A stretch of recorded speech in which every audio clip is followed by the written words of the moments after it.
That's better. All right.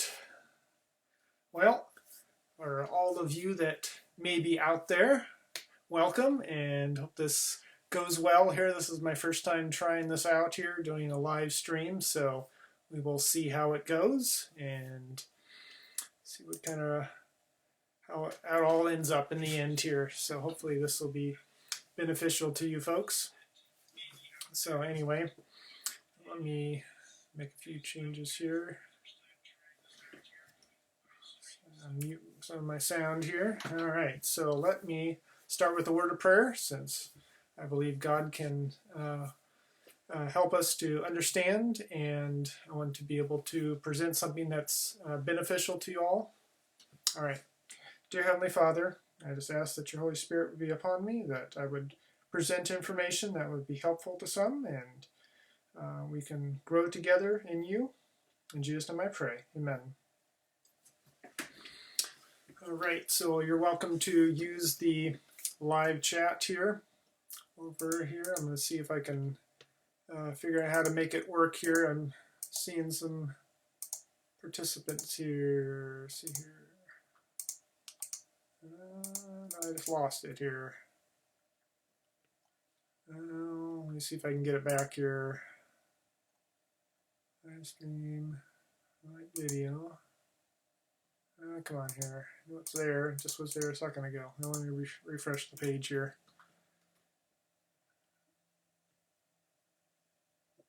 There. Okay. Now it's back. So I think we are live now. Hello there, Grace and Peter. Anybody else? You can chime in. So I wanted to just talk about what regenerative gardening is in agriculture for any of you out there that are new and haven't heard about what that is. So here is kind of the definition of it here. So regenerative gardening or agriculture, in that the goal is to produce high quality, nutrient dense food, more nutrient dense than you normally find like in a supermarket. There are certain growers that are able to produce high quality food that has lots of vitamins and minerals in there, and maybe more complex carbohydrates. And there's others that their growing practices cause the food to be very lacking in those things that are helpful to us in our health. So just because something is maybe labeled as organic doesn't mean that it is grown in a way that will cause it to have a high vitamin and mineral content, and it would be beneficial to our health. And a lot of times you can, in the taste, is kind of a determining factor. Not absolutely. Sometimes it can taste great and it can still be low in nutrients, but usually the plants that are grown in a way that they are going to be healthy and they are going to provide high nutrition to you. Most of the time the flavor molecules are also increased as well. So that can give you a little bit of a, if it tastes like nothing, there's probably the nutrition may not be there. Also, pest resistant food, that may, when you're talking growing it yourself, not having to spray or to, have your plants eaten up by pests is very beneficial, and not having to spend that time having to figure out solutions to try to cover them, all these things, having plants that can defend themselves and not be a food source, that can be very helpful as well. And you can get, the healthier the plant is, the healthier the food is. So, and we want to do this while increasing soil health and using minimum inputs. So we want to not be degrading the soil, pulling stuff out, destroying the organic matter that's in there that's helping to increase soil health. We don't want to burn that up and lose it all. So we want to be able to retain as much as possible, and also the minimum inputs. We want to not have to keep adding, lots and lots and, tilling all this organic matter or other amendments, and or be adding lots of mineral amendments as well, which a lot of farmers do and gardeners, adding, taking a soil test and then replacing the things that are low or missing. So, fertilizers and things like that, we want to try to minimize that as much as possible by using the biology in the soil to release the minerals that the plant needs, and also want to shoot for allowing the biology in the soil to produce what's called microbial metabolites. And so these are things that the plant would normally produce using photosynthesis. And instead of having to produce its own, if it can, these molecules, if it can get those from the soil, then it doesn't have to use as much energy in producing these metabolites that it uses for growth. So it takes the sugars from the photosynthesis process and converts those into called metabolites, or primary metabolites is the appropriate term. And so these are molecules that it is able to produce, and then those go out through the plant and make it grow. So we want to be able to try to get the biology really strong so that it's producing these as well. And so it's able to take, the plants can take that up to their roots and use that directly instead of having to combine the minerals and the sugars from the photosynthesis process to create its own. So anyway, it's maybe a little bit confusing, but hopefully at some point I'll be able to try to break that down a little bit. I just want to go over that just briefly here. So let's go on to container gardening, and so we'll see how quickly we can go through this. I like to keep this maybe to an hour, so we not make this too long, and just kind of stop at the appropriate time, and not go into too much detail if needed. So anyway, I think a lot of you are in situations where you don't have a big area to grow things, and it's nice to, even if you do, doing stuff in the house can be beneficial as well. So knowing how to do that in the most effective way, or just in a way that it works efficiently, and you can repeat it, do the same type of soil mix, and you're going to get good results. The plants are going to do well. So here are some plants that I did last year. So these are some of my cucumbers that I had started in the greenhouse in smaller pots. And since I had grew too many starts, I decided, well, hey, let's do some practice. Let's see if I can just get some earlier cucumbers by keeping them in a warmer environment. And so this is kind of an example of what you can do with plants like cucumbers, or you can do this with like tomatoes. Pepper plants are very easy to do in a container. You can grow lettuce. You could even grow carrots or things like that. And there's lots of different things that you can grow. It's probably a zucchini squash would probably not be a good choice unless you had an extremely large pot. They have very large foliage, and if they don't have room for the roots to grow, and the stability of the plant, you're probably not going to get very good zucchini off it. So there's certain plants that butternut squash might be something you could try, but try to think of plants that are fairly small. You could do oregano and some herbs and things like that. There's lots of different things that are more smaller, compact plants that are better for container gardening. As far as pots go here, so here's some little picture of some backyard container growing. So you can do this. It works very well on a little sidewalk, or you know, beside a garage or someplace, but you want to have make sure it has good light as well. You don't want to have a mostly shaded area. Isn't going to grow anything very well. You know, it needs a good 6 hours of sunlight at least. So you want to try to put things on the south side of a building. The north side is usually not a very good place to grow anything, and the east and west can work as well if that's the south side just isn't available. If there's a fence right up against there on your south side, and there's just you don't get good light there anyway. The east and west sides can work. So let's see here. What else here?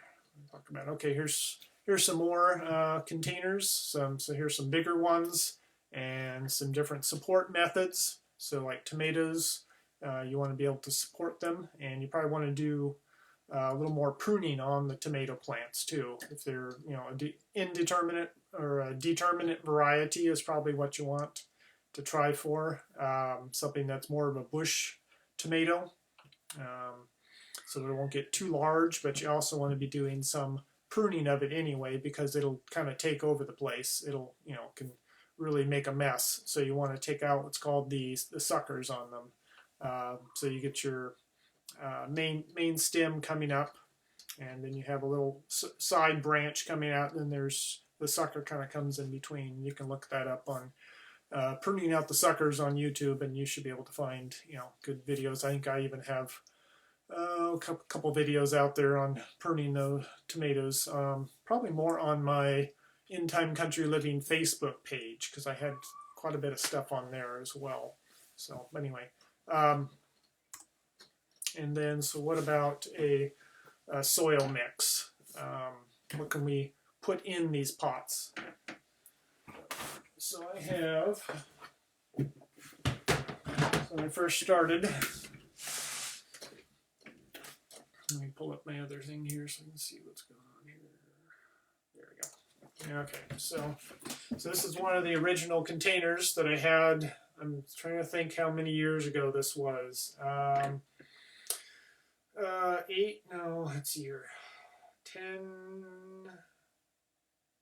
10 or 11 years ago. I think about 10 or 11 years ago. So these are, we got these at like the local Buy Mart, and these are 18 inches wide on here. Let me see here, backwards here. There we go. About 18 inches wide, square. These were, I think these were about $15 to $18, or maybe they were $13 at the time, but they're probably more of a, I would say maybe $20 now size container, and they're about, I think 15 inches high. It says, I was going to remember what this actually said on there. So 14, let's see here, where is it here? So 18, it looks like 14 inches high or so on here. So that just kind of gives you an idea of the size. This is for one good plant. As far as like a tomato or a cucumber or a pepper plant, that would be a good size. Something about this size works pretty good here. So something fairly big as you can find. And sometimes you may not be able to find anything. If you look, I would try not to get something new if you can find. So the black plastic containers, which are more of a polypropylene plastic, they're not going to break down as much as, such as this one. This is one that hasn't broken. I think these are green and kind of a, this looks more like a terracotta color. It maybe look a little nicer, but it's going to break down, and it's going to look icky on the top here. It's going to start cracking and things like that because the sun is going to destroy the plastic in there. Okay, so let's see what else here. So yeah, a container like this. These kind of last a very long time. So a big container like this, that's kind of a real rigid, hard black plastic is going to be very good. So you can find these on Craigslist a lot.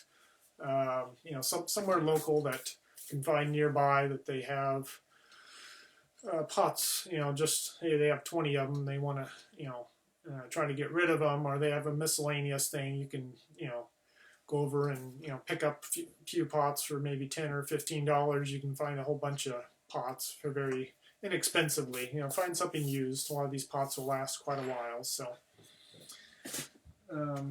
also, if you get desperate here, you could use something like a 5-gallon bucket. One of the pictures there showed some 5-gallon buckets in there. So here, back to there, you can kind of see.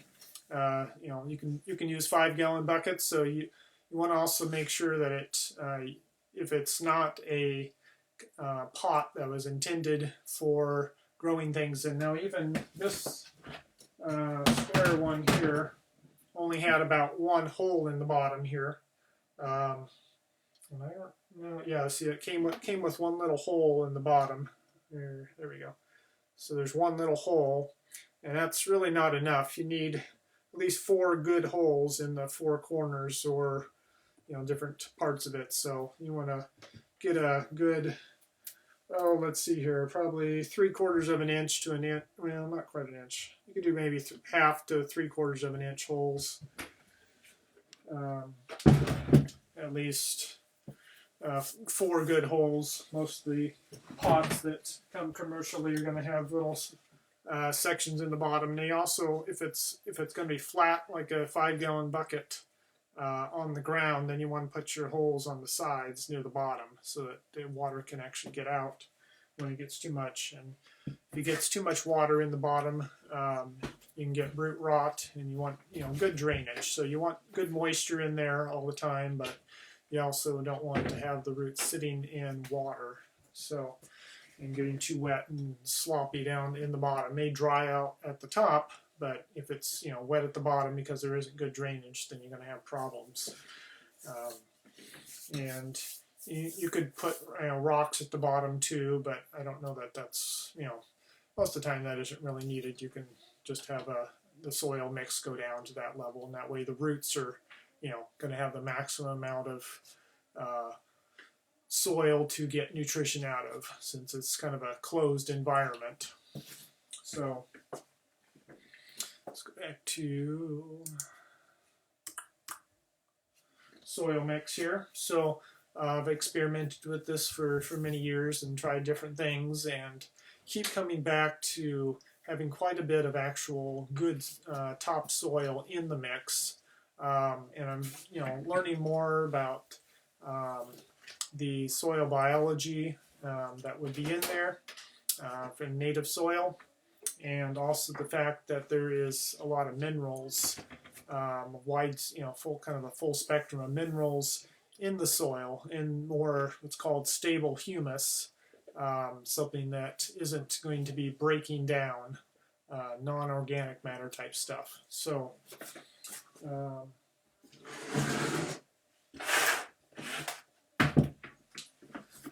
here I have, so this is peat moss. So this is going to be a normal potting mix that you'd find. So peat moss plus a little bit of perlite, or maybe vermiculite would be in a bag that you'd get from like Home Depot or something like that.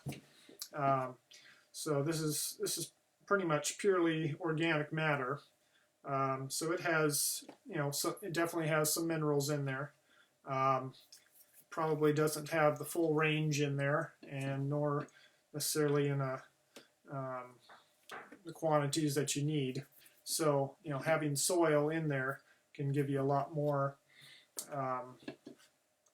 minerals available to the plants. And also, this is very sterile material. So this doesn't have any nematodes or bacteria, or if it has bacteria, that's probably all it has, and very little of that. You know, fungus and microarthropods, things like that. So that's what you're going to be missing if you just have perlite and the peat moss type of a mixture, or coconut coir, which is the husk, kind of a waste product that's been ground up into a similar texture that can be used as well, but that's also not going to have the biology in there. Now what you can do is to kind of combine them all. This has a nice fluff, lightening effect, so it doesn't get compact over time. Soil can start to get compacted and dry out and kind of get, or not necessarily dry out, but it can get kind of sludgy in the bottom and kind of go anaerobic. And trying to aerate the soil is very difficult once it gets in there. So, having material like peat moss that doesn't break down very quickly mixed in with your soil mix is very good. Another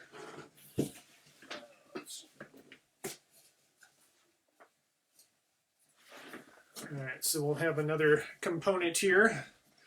So compost, so that would be broken down organic matter such as grass clippings and leaves, things like that, weeds, anything like that. So this is some of the finely ground stuff that's fairly old. So after I composted, this is probably about this is almost about 2.5 years old. And this has been screened with a 1/4-inch screen hardware cloth. That means the kind that you find at the hardware store. Usually it's kind of I guess you call it a screen. It's called if you ask for hardware cloth, that's the appropriate term for it. Welded wire. So in the opening size is kind of what you want to look for when you have a put it in a box or set it on top of something. But use a 1/4-inch, and that gives you a finer mix compost. So it doesn't have any big chunks in there that are going to be causing problems, such as causing it to be a woody material or something that'd be breaking down and then tying up the nutrients and the nitrogen especially. So having something like that. And this is also doesn't compact. You squeeze it together and it just falls. It's not going to hold together. It's going to be very fine, and going to see what the consistency is. This is fairly dry, so once it gets wet, it'll hold together a little bit better. So then, when you mix stuff up, it's good to have some kind of container. It depends on where you're doing it. If you're doing outside, you could do it in a wheelbarrow. If you're doing quite a bit, wheelbarrow is a very good thing to use for that. Or if you're doing it in the house and you're just doing some pots, a tub of some type where you can kind of keep stuff contained. That's also very helpful. So we're going to, as far as the ratios here, so probably about equal parts is kind of what you want to look for. And you can also use this mixture for doing plant starts as well. And that's kind of, the main area where I have a lot of practice in is starting plants.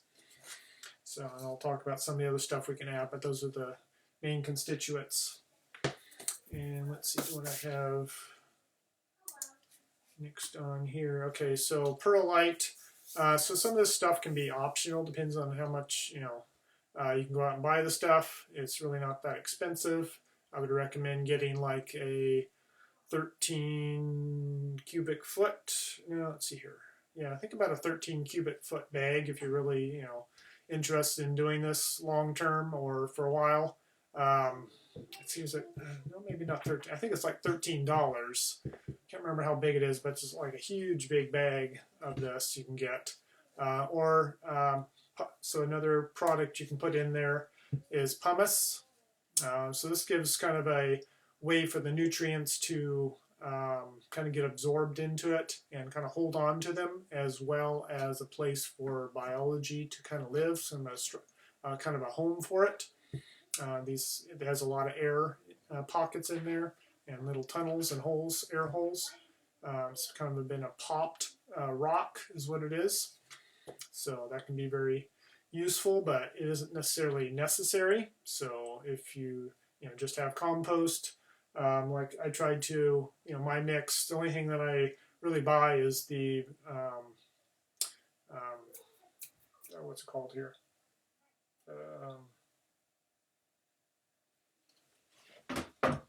Peat moss. So yeah, so the peat moss is about the only thing that I actually buy, and that's fairly inexpensive.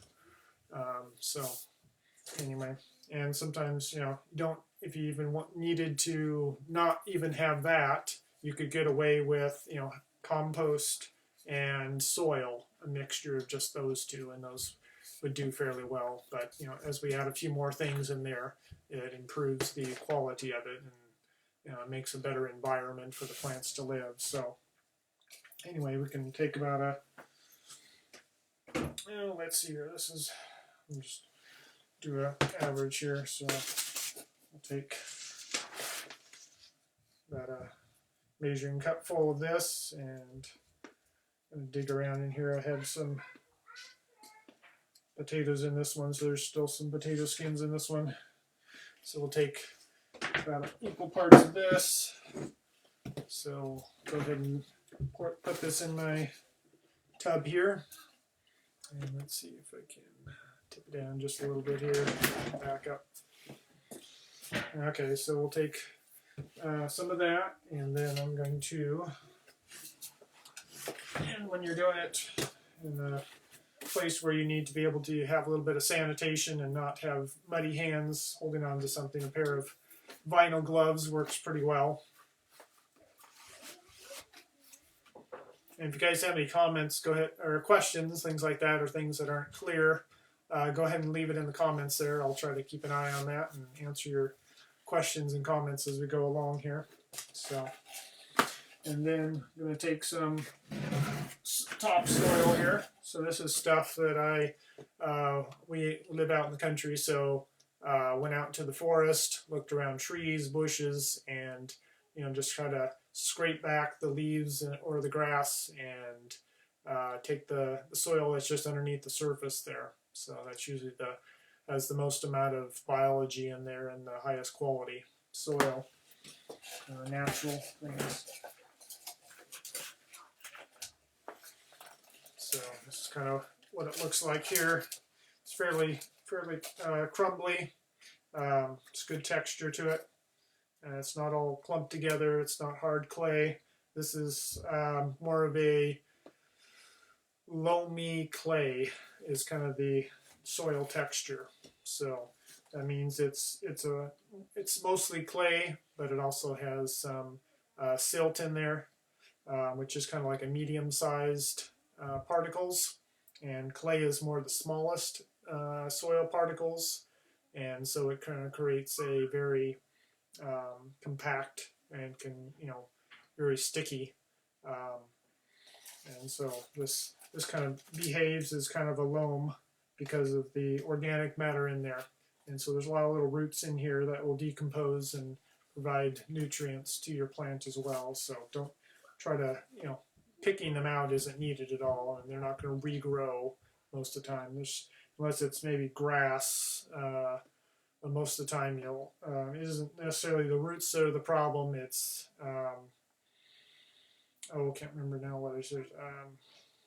Rhizomes. Yeah, there's the rhizome part, and it's usually quite a bit thicker and usually kind of white or something like that. Those you'd want to remove if they got this from a grassy area or something like that. So I'm going to put, this is about a half here, and I'll fill it up again. Or not fill it, but put another half in there. A little harder to get. And take the rocks out, they don't need to be in there necessarily. So we'll just kind of use our gloves here and kind of mix those together. So that's the compost and the soil mixture together.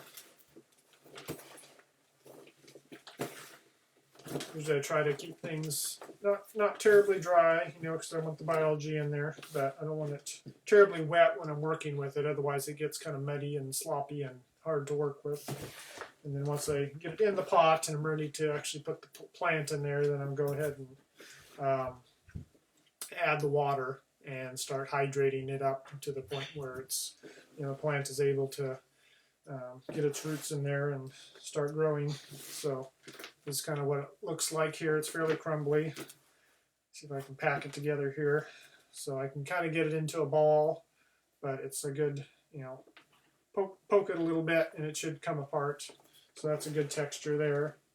So then I'm going to, just for the compost will continue to decompose quite a bit, and your level in your pot is going to go down quite quickly. Within a year or so you'll notice a good maybe 2-inch drop in your pot. So that's one of the benefits of the peat moss, is that it doesn't decompose nearly as fast, and so that will give you a little bit less of a drop by having that in there, as well as the soil. Having that soil in there really helps as well. If it was just the compost and peat moss, you'd probably see quite a bit more drop. And compost by itself, you definitely see a lot of drops. So we'll put in another equal portion of the peat moss in here. Mix that in there. Okay. Mix that up in here.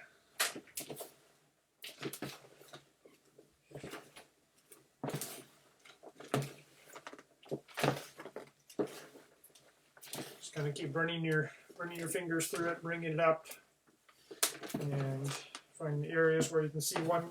This has kind of a color difference between the soil and the peat moss, so just mix it in there. And there's always a few maybe little sticks in the peat moss, and if they're pretty tough, then I just take them out of there. Okay, there is the main parts of the soil mix. So then I can take off my dirty gloves and I can have clean hands again. So that makes it nice for picking things up and moving things around, not having to have the muddy hands, dirty hands to go with it. Okay, so then some more, I guess, optional things, but things that may be beneficial to increase the vitality and the soil health. So another product that works really well is something you can make yourself. If you could burn some wood in a kind of a pit, or you could do like a brush pile or something like that, and you can collect some of the char, or if you have a little fire in your container or something like that in your backyard, or a little fire pit or something like that, and you can collect some of the charcoal that's the black chunks of wood that are all burned, that don't have any brown on them anymore, that are real lightweight. You can grind those up, and you can use that as amendment in your pots there. So I've put this in the blender, and so then now I have black fingers. So that can be mixed in with there as well. Probably, I'd say, okay, well, 10%. That's the kind of the recommended maximum. You can go less than that, 1 or 2%. You don't have to go up to, but 10% or anything above 10%, you're not going to see a lot of benefit from. So this basically will become biochar, as they call it. So it's not biochar until it's soaked in or mixed in with some compost. So since we're already mixing in with the compost, you can pre-soak it or mix it in some compost and let it sit there, but it's it'll work just fine to the plant will be able to get the nutrients. It'll soak up some of the nutrients, but then it'll kind of be saturated and may still be available to it. So just probably in a pot, you probably wouldn't use 3 to 5% at the most. And then you can do something like Spectrum Soil Inoculant. I think I have, let's see, pictures of that. Drainage. Okay, so there is a picture of what this is here. It's basically mostly a filler that kind of suspends a bacterial. So these are kind of dried up bacteria, which are kind of in dormant state. So when they get wet, they come alive and they start to grow and duplicate themselves. And so that mixing a little bit of this, a little pinch in there and mixing it in with your little mix here, that can get the biology going if it's not already in your soil, or your soil that you're getting isn't very alive. The texture isn't very good, and it's you have problems. That this has about 20 different bacteria in it, and you can kind of see, if you can see that on the screen there. Let's see, there we go. I can point right over here. So anyway, there's about 20 different ones, and those are all known to be beneficial to plants. So that can give you a little bit a benefit, but the soil itself is going to have a lot of the biology in it, and you want the nematodes in there as well, because they consume the bacteria and then they release the nutrients to the plants. So if you just have bacteria in there, it's not going to be terribly beneficial. The fungus, you also want to have good fungus in there as well. So good, just normal topsoil from that's native to your area, just somewhere that you can find some soil that has some kind of covering over it. Bare soil would probably not be a good choice, but if that's all you got, then that can work. But look for something that has a lot of leaves or a mulch over it. You could dig into like maybe a flower bed, scrape all the bark mulch off, and pull it back, and then try to find a little bit of soil underneath that you can get. And you don't need necessarily a lot. Get as much as you can, or find someone that you could has an area where you could scrape underneath the surface of the soil and put back the leaves or something like that underneath the tree, things like that. That won't be very destructive, or have a little pile of topsoil laying somewhere. So anyway, and then some of the other, one other thing that you could always add in there too that's really good is so this Linardite. Whoops, see that's BlazingStar.com would be a place that you can get the Spectrum inoculant for biology. And so then Linardite would be another product you can add. So this has a lot of the material that fungus will produce over time in the soil. That's very beneficial to the soil, but to give it a boost, you can add a little bit of this. Probably, depends on what side you put. Let's see a percentage. I think here would be a good recommendation.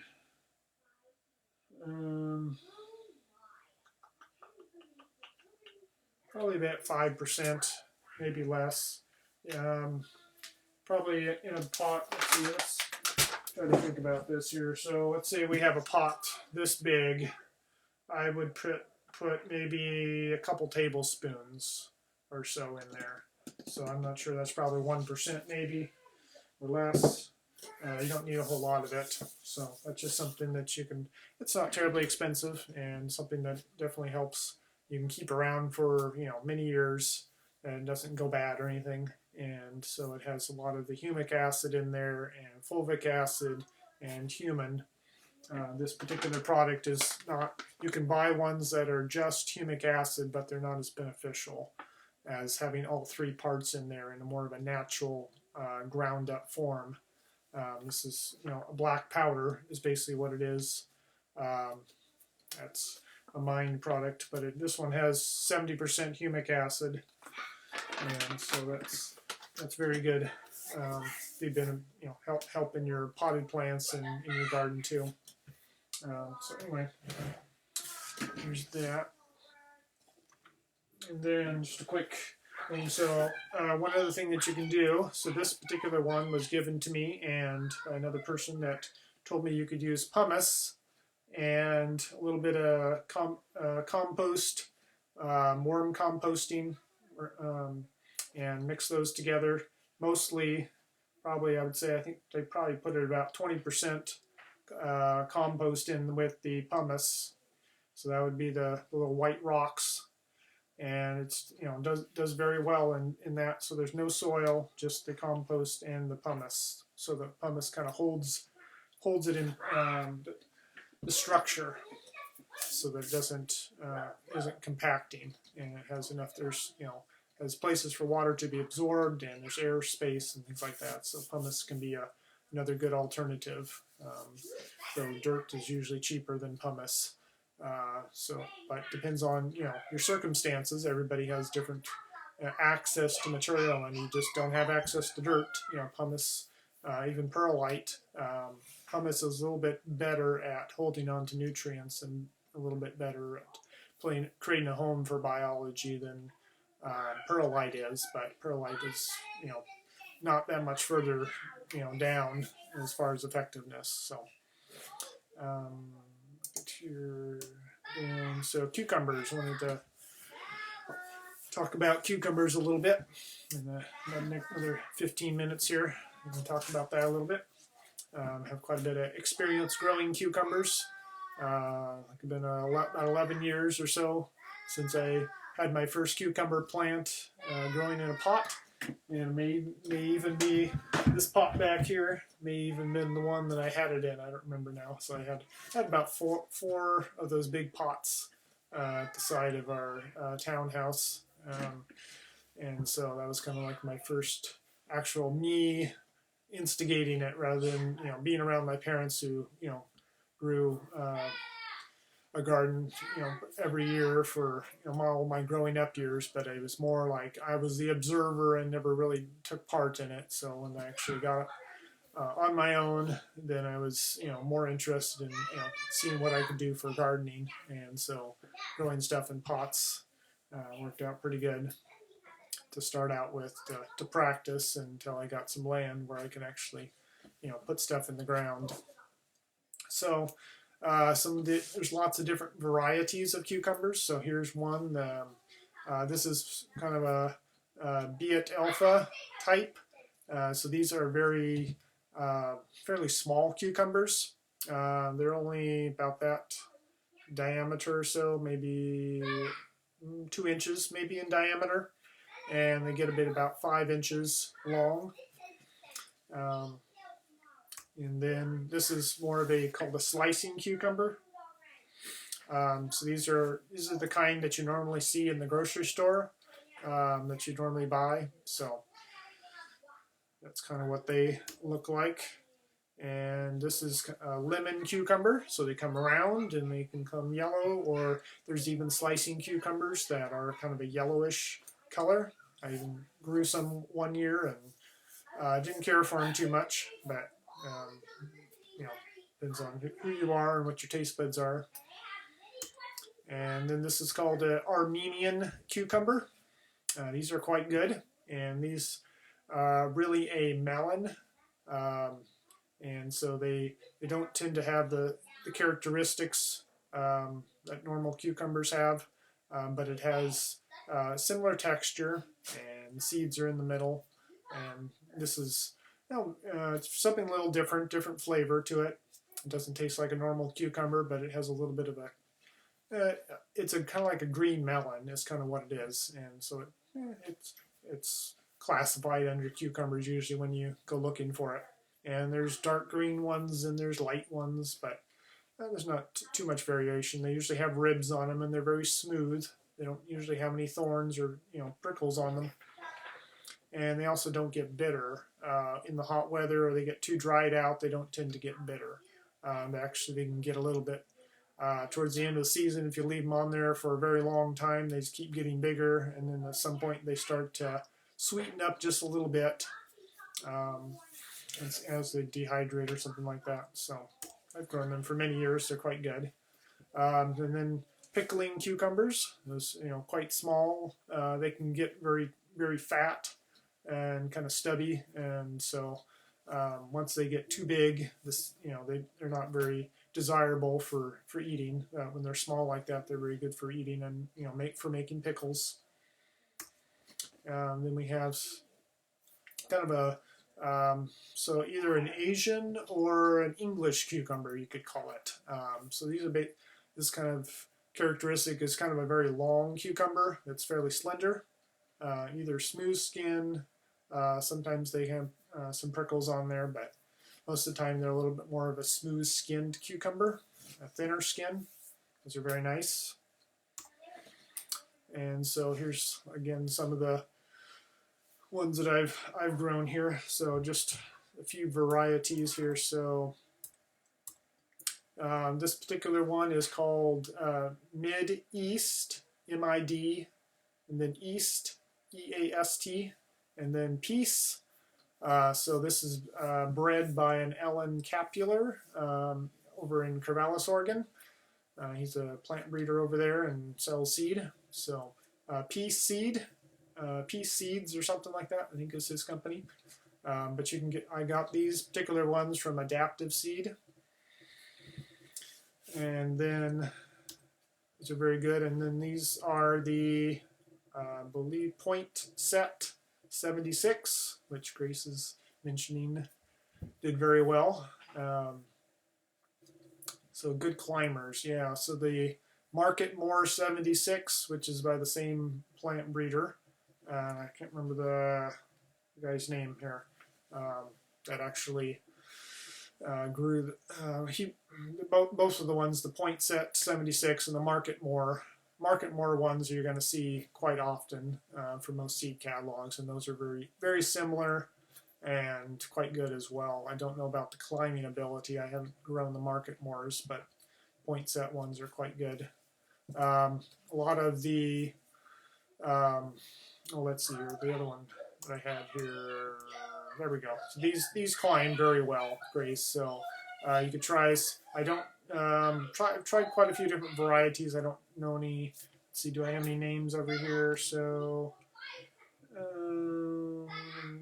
okay, this one here. Let me see if I can drop that one in there. So this is. You can see what that one is. Let's see here. I'll just slide that one since we have live editing right here. I'll just see if we can. This is one I've grown here that's turned out quite good. Shinto Kiwa or something like that. I can't remember. I think that one comes. I don't remember where I got that one from. But you can search online for the name there and should be able to find it. But just kind of look for the characteristics. The pictures kind of give you an idea. Look for something that's fairly smooth skin, fairly long, and just try it. Most of them are about the same, so you can try 2 of them and see if there's any one that's better. But just different style, quite nice. And the lemon cucumbers are also very nice, so you can try some of those. I'm not terribly fond of the flavor, but some people think they're the best cucumber ever, so they have quite a few little prickles on them usually. But just usually when I pick them, I have like a rubber-coated cloth glove, and then I just kind of rub the prickles off as I'm picking them, or you can take a brush in the sink and scrub them all off fairly easy. Armenian ones, yeah, there's pretty much only one variety. There's a couple varieties, but usually there isn't like 20 different Armenian cucumber varieties. It's just listed as Armenian, and these are quite good. Pickling, I really don't have any recommendations for the varieties. I have never grown them and don't really have a need for them. We can always use the cucumbers that we do have to make pickles out of, so I haven't had a specialty cucumber one for that. The Mideast piece is kind of my favorite. Kind of have, it's something small. I don't have to cut it in half and then eat half and then keep the rest in the fridge. It's kind of when I cut it or eat, I can take one out. It's the size I want. It's very small, and I can usually eat the whole thing. So, and then I've kind of progressed over the years as far as the spacing on them and the ways to grow them. And since I have enough space, I space them out at 5 feet and let them sprawl on the ground, and I get very good production. So one year, I'd been trellising them for many years at about 1 foot or maybe 2 foot apart, 1 to 2 feet, somewhere in there, 18 inches. I think I tried different spacings, and they all work pretty good. They can handle 1 foot apart fairly easily. But I had got tired of pruning and just kind of let it go, and I noticed that as it tried to spread out, all these suckers started to grow out of it, that I started to get all this fruit. I went out there and was like, wow, this is really producing, and like it was like crawling all over the ground, and it's like, I don't have energy to try to prune it back into shape, so I just kind of let it go, and I was amazed at how much fruit I was able to get off of it. And I was like, well, hey, I just let it do its thing. I haven't, I'm not terribly confined to a space. So I said, well, okay, let's figure out a good spacing for these. Kind of measured about how far it sprawled, and I kind of looked online to see what other people were doing that spacing in a field setup, and I said, well, about 5 feet works, and that works pretty good. By the end of the season, they're a little bit into each other, but not much. So I have a 30-inch bed here, and so I always kind of lean, whatever way they kind of lean, I kind of like direct them, and make them all go the same way. So one's not going off to the left, and one's going off to down the hill or down the bed, and one's going off, at the edge. I kind of make sure they're all headed down the bed, and then the last one, I make sure there's at least 4 feet or so of space where it can go to the end of the bed and then not be getting into trouble. I can go go 1 foot over into the pathway. I don't care too much, but I don't want it to be too much of a problem.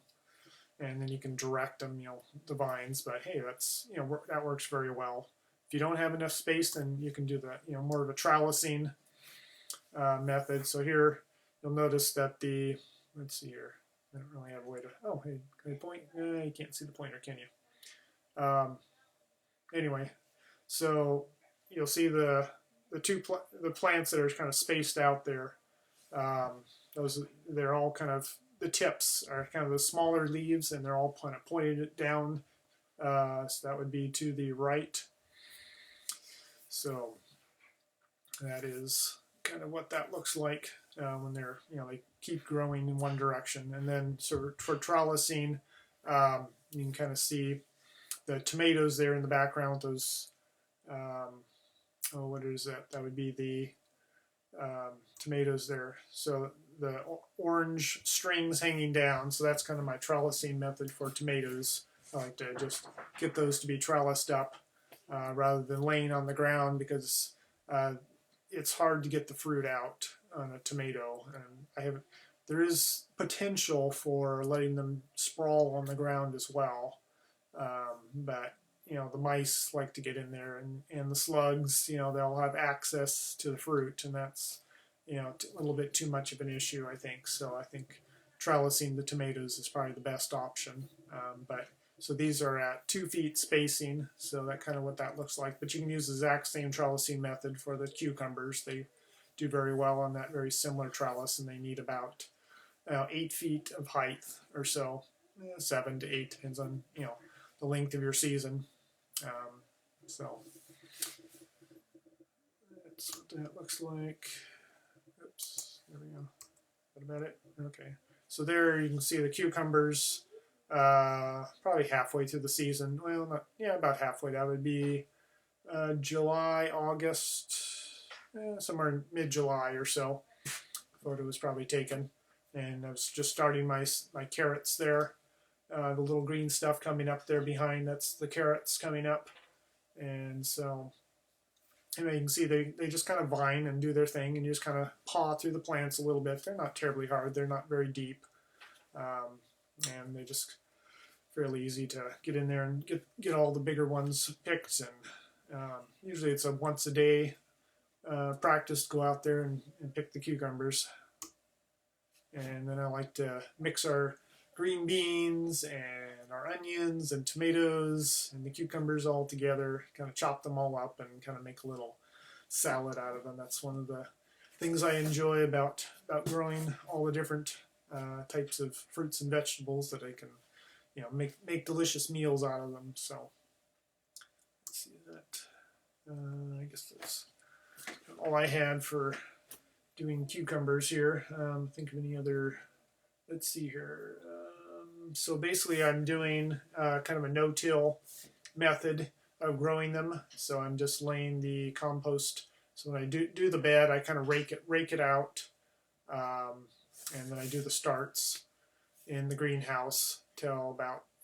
So I start them about May 15 in Oregon here, and so then once they're about 6 weeks old, I set them out about May 1st, and so that's usually after about a week after the last spring frost, and so that seems to be, the soil's usually warmed up, usually about 60 degrees or so soil temperature, maybe even 55 they could do fairly well, but they're kind of a warm loving plant, and so don't put them out too early because they may get frosted.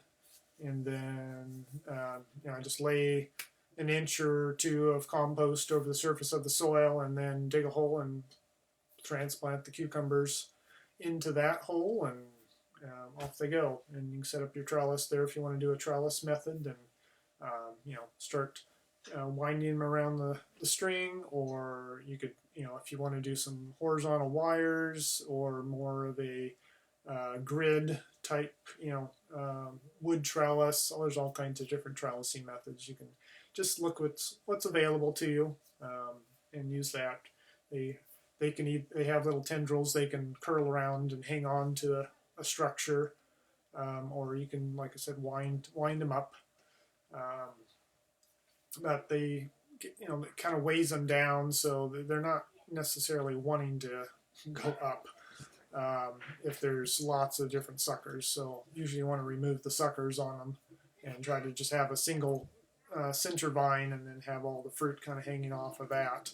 That way you can get them a little closer, and I think you get better production because you have more plants producing.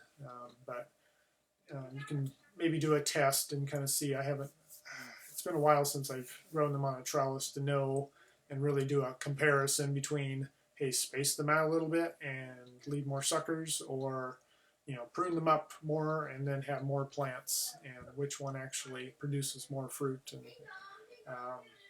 less work. So if they have extra tendrils, then you gotta try to get those trellised up as well. And let's see here, anything last? Anybody have any comments or questions about, let's see here, keeping them watered well? Let's see here, that's important for cucumbers, to keep them from getting bitter when it gets hot out. So you need to have uniform water, just like in tomatoes. Tomatoes don't appreciate being let to get dried out and then lots of water. That causes cracking. With cucumbers, you're not going to get the cracking, but you are going to get the bitterness in there. Even if it's a supposedly non-bitter variety or something like that. There's only one that's about the only variety that I found that doesn't get bitter under stress is probably the Armenian cucumber. All the rest, if you get them dry enough, they'll get bitter. And then when you add more water, and actually they can plump up and get fatter and skinnier if they're not getting uniform water too. So you get kind of like a little skinny part of the cucumber, and then it gets big, and then it finishes off or something like that. If you you're not doing the watering correctly, or it's not getting good nutrition or something like that, the minerals that it needs or something during the early stages or something like that, when it's being produced. Let's see here, any other tips here? Heat. The sun isn't usually an issue as far as too much. They're kind of a heat-loving plant, so they can handle the bright sun fairly well without any issue, unless you're living, at least where I live, down south. Who knows? I'm not sure exactly how. If they need afternoon shade, maybe. I'm not sure exactly how well they're tolerant of super high heat. I have a lot of experience with that. Let's see here. Yeah, keep them mulched. That helps. And then just make sure you're watering enough. Dig down in the soil after at least a couple inches down to make sure it's moist down there and not just wet on the surface of the soil. You can water a lot and then look down. It's like, oh, well, it went down a half an inch. And so you just gotta, to really stick the hose in there sometimes. Or I use overhead watering now, so that helps a lot, and to make sure I get enough as it kind of sprinkles back and forth, and it gets a even distribution of water, and it kind of gets a chance to soak in because I'm running it for maybe an hour or so, or maybe even 2 hours at a time. But usually about an hour a day, or hour every 2 days is kind of what I run the sprinklers at. And that seems to take care of them. When I was doing it by hand in the hose, and it was, took a long time to get them all watered because of the massive amount of water that you have to put on during the midsummer where there's no rain. So anyway, it's about 7 o'clock here, so we probably should call it quits here. Appreciate you all coming on here. Looks like we got about maybe 6 people on here. So anyway. Kind of fun to try to do it here since we have a coronavirus running around here. Don't know who has what. Figured this be a good time to practice doing some live streaming on here where we could enjoy each other's company and not be contaminating each other accidentally, since we don't really know who when you have it and if you've been exposed recently. But anyway. So maybe I can get some new people coming on here. So anyway, well, thanks all for coming. Let me close with a word of prayer, and then you can go have some supper if you're in the Pacific time zone here. All right. Dear Heavenly Father, thank you for the opportunity to share about what you have made and how to grow delicious food. It's very exciting to be able to grow good food and grow nutritional food that we can stay healthy on, and know what type of soil it's growing in, and the type of care that it's had, so we can know that we can get good nutrition out of it. Pray for each one that they will have success, and that you will bless them. In Jesus' name I pray. Amen. All right. Well, thanks for coming. I'll see you all another time. Maybe I'll have to do this again. All right. Bye-bye.